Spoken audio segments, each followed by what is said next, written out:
Well, meanwhile, the Egyptian Judicial Club held an emergency general assembly to discuss what it described as interference in the judicial authority. And this comes after the Egyptian parliament announced a new law which would restructure the judicial authority that was set to be issued. CCTV's Adel El-Mahrouky has this report. A new round of conflict among Egyptian authorities began this week. After organizing a protest for restructuring the judicial authority, the Muslim Brotherhood's Freedom and Justice Party announced that it will discuss a draft law to decrease judges' retirement age 10 years to become 60. Anger spread among the judicial authority rejecting this step. Egyptian Justice Minister and the President's legal advisor both resigned. They were considered to be Morsi's biggest allies. The Egyptian people revolted against the government led by Mubarak. Now the legislative body has been replaced, and the executive as well. All that's left to complete this dream is the judiciary.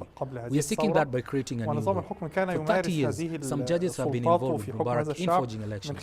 So now we must restructure the judicial authority. فالشعب أعلن أنه هو عنده رغبة وإرادة في تغيير. This is part of a long series of attacks which began since the president was inaugurated. For the first time, we started seeing people objecting to court verdicts and are now applying them. This led to a catastrophic result. People in the street lost faith in the justice system. They believe in force to exercise rights. FJP says its approach for the retirement age comes from the principle of equality with the rest of the state's employees, while the opposition believe there is a different agenda behind the scenes. We reject this phrase, even if we were to assume that we want to turn it in our favor. From where will we get these calibers? While we all know that during Mubarak's government, the Muslim Brotherhood member, particularly and any person who belonged to the opposition, was rejected from entering this body. By cleansing the judicial authority, they mean to use a noble target to enable the youth, but to reach an unhidden goal. They want to turn the judicial authority in their favor by hiring 3,600 new judges that belong to them and release the most experienced. When they talk about cleansing, who said it's a matter of age?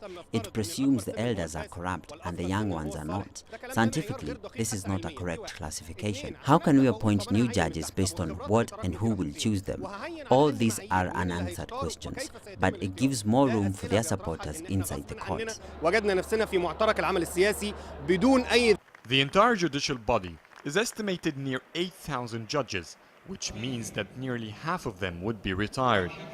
This number will affect the biggest courts that depend on the most experienced judges, like the criminal and appeal courts.